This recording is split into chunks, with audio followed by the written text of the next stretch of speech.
এনডিএর সংসদীয় দলের বৈঠক এবং সেই সংসদীয় দলের বৈঠকে এনডিএ সরকারের আগামীর কি লক্ষ্য হবে, লক্ষ্য স্পষ্ট করলেন নরেন্দ্র মোদী। এনডিএর মূল মন্ত্র সুশাসন, গরিব কল্যাণী এনডিএর লক্ষ্য জানিয়েছেন নরেন্দ্র মোদী। দেশের সবথেকে সফল জোট এনডিএ বলেও জানতে পারা গেছে। এমনকি শুধু তাই না, একই সঙ্গে ঘোষিত হয়েছে পরে 10 বছর সরকার চালাবে এই এনডিএ, এমনটাই দাবি করতে শোনা গিয়েছে মোদীকে।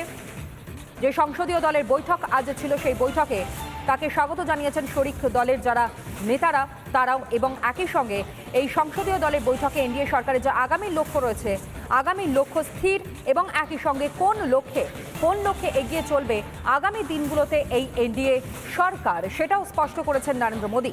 এনডিএর মূল মন্ত্রই হচ্ছে সুশাসন, অর্থাৎ দেশে সুশাসন কায়েম রাখতে, সুশাসন বজায় রাখতে এবং একই সঙ্গে গরিব কল্যাণী এনডিএর মূল লক্ষ্য, এমনটাই জানিয়েছেন মোদী।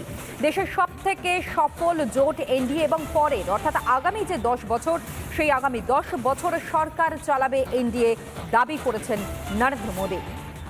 পরের 10 বছরের সরকার চালাবে এনডিএ, ক্ষমতাজনক একটি দলের জমায়েতে শুধু নয়, এনডিএ সবথেকে সফল একটি জোট বলে দাবি করেছেন নরেন্দ্র মোদী।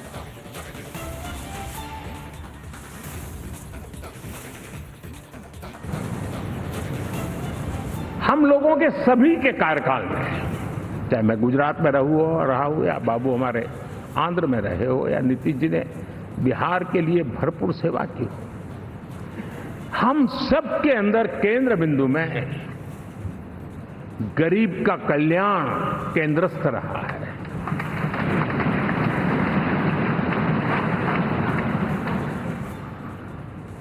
और देश ने एनडीए के गरीब कल्याण के, गुड गवर्नेंस के 10 साल को देखा है। इतना नहीं, मैं कह सकता हूं देश ने इसे जिया है। শুধুমাত্র যে আজ এই সংসদীয় দলের বৈঠক থেকে এই দাবি করেছেন নরেন্দ্র মোদী তা নয়, এর আগেও আমরা দেখেছি পূর্ববর্তী সময় তিনি বারংবার দেশের উন্নয়নের স্বার্থে, দেশের মানুষের উন্নয়নের স্বার্থে বিভিন্ন সময় তিনি বক্তব্য রেখেছেন এবং সেখানেও কার্যত স্পষ্ট করে দেওয়া হয়েছে এনডিএ সরকারের লক্ষ্য কি, অর্থাৎ আগামী যে 10 বছর এনডিএ সরকার চলবে এবং থাকবে, সেই 10 বছর কি লক্ষ্য হবে, সেই লক্ষ্যও কিন্তু স্থির, এমনকি তাও স্পষ্ট করে জানিয়েছেন নরেন্দ্র মোদী।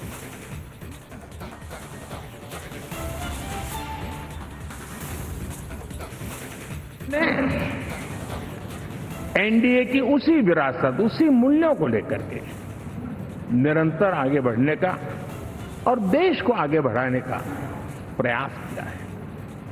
जैसे मैंने कहा, मुक्त मन से राजनीति के विश्लेषक अगर विश्लेषण करेंगे तो देखेंगे कि एनडीए का जो लोग दिखते हैं ना, उसमें एक कॉमन चीज नजर आती है और वो है गुड गवर्नेंस।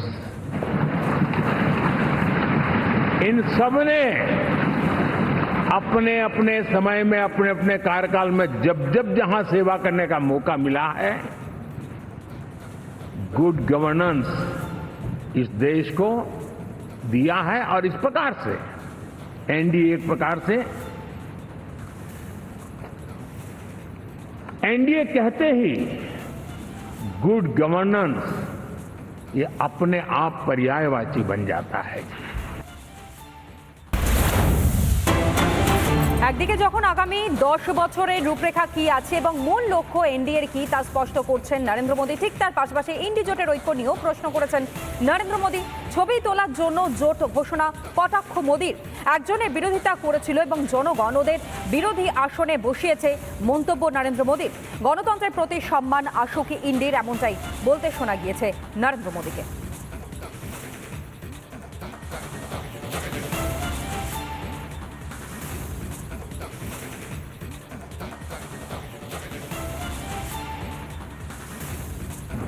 एनडीए ने हमेशा करप्शन फ्री, रिफॉर्म ओरिएंटेड, स्थिर सरकार देश को दी है। जब जब हमें अवसर मिला, हम लोगों ने काम किया है।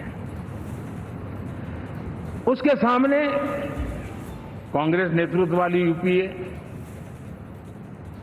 अब उन्होंने पुरानी अपनी छवि सुधारने के लिए नाम बदल दिया, लेकिन पहचान घोटालों की है। आए दिन घोटाले, यही पहचान रही है। और नाम बदलने के बावजूद भी देश उनके घोटालों को नहीं भुला है, उनको नकारा है।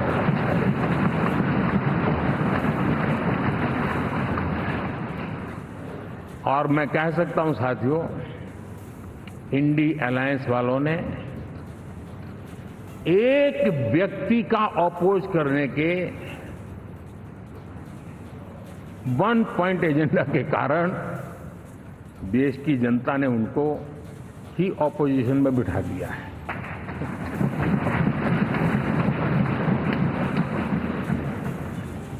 एनडीए विकसित भारत इस संकल्प को लेकर के चुनाव में गया था। देश के लिए सकारात्मक सोच को लेकर के गया था। देश की युवा शक्ति के सामर्थ्य को समझ करके नए अवसरों को लेकर के देश को आगे बढ़ने की बात लेकर के गया था। जबकि हमारे सामने जो लोग थे वो भ्रम फैलाना, झूठ फैलाना, यही गुमराह करने वाले काम यही करते रहे थे। अब एनडीए और उनका देखें, इवन नामांकन में जाएंगे तो भी आपको देखेगा उनका चुनाव प्रचार, उनका नामांकन, हम लोगों का एक एक दृश्य देख लीजिए और उनका एक एक दृश्य देखिए, कितना बड़ा अंतर है। हर चीज में उनका कैरेक्टर दिखाई देता है। और क्या रहा, फोटो ऑप के लिए तो उन्होंने अलायंस घोषित कर दिया, लेकिन कितने ही राज्यों में वो आपस में लड़ते रहे हैं, चुनावी जंग में एक दूसरे की पीठ में छुरा भोंकते रहे हैं। कभी उन्होंने कहा कि ये तो हमारा वैचारिक अलायंस है, वो भाई विचार लेवल पर ठीक है, बाकी नीचे तो हमारा अपना हम तैयार करेंगे। और अब फिर उन्होंने कहा कि भाई हम तो सीट के आधार पर अलायंस करेंगे, टोटल न भी करें, ये भी खेल खेला। और अभी अभी तो चुनाव पूरा शुरू कर दिया कि ये तो हमारा अलायंस लोकसभा के चुनाव के लिए ही था, बाद में नहीं है, ये भी शुरू कर दिया। यानी मैंने बहुत पहले कहा था कि आप देख लेना 4 जून के बाद बिखराव शुरू हो जाएगा, और वो शुरू हो चुका है।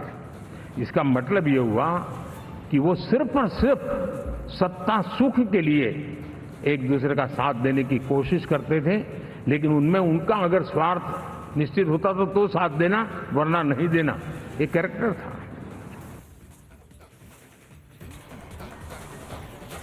ইন্ডিজোট দেশের কথা ভাবে না, ইন্ডিজোট কেবলমাত্র নিজেদের স্বার্থ সিদ্ধির কথাই ভাবে, কটাক্ষ করেছেন নরেন্দ্র মোদী। এবং একই সঙ্গে ইভিএমকে গালিগালাজ বিভিন্ন সময় করতে শোনা গিয়েছে ইন্ডিজোটকে। 4 জুনে এদের সবাইকে চুপ করিয়েছে ইভিএম। ইন্ডিজোট চেষ্টা করেছিল গণতন্ত্রের উপর থেকে মানুষের বিশ্বাস উঠে যাক, মন্তব্য নরেন্দ্র মোদী।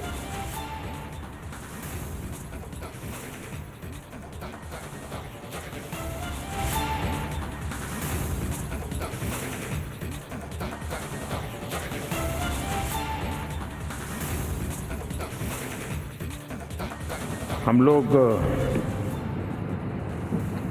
जब 4 जून के नतीजे चल रहे थे, मैं तो अपने काम में कुछ व्यस्त था, बाद में फोन फिर आना शुरू हो गए। तो मैंने किसी को पूछा, यार ये तो ठीक है आंकड़े वांकड़े, तो मुझे ये बताओ कि ईवीएम जिंदा है कि मर गया।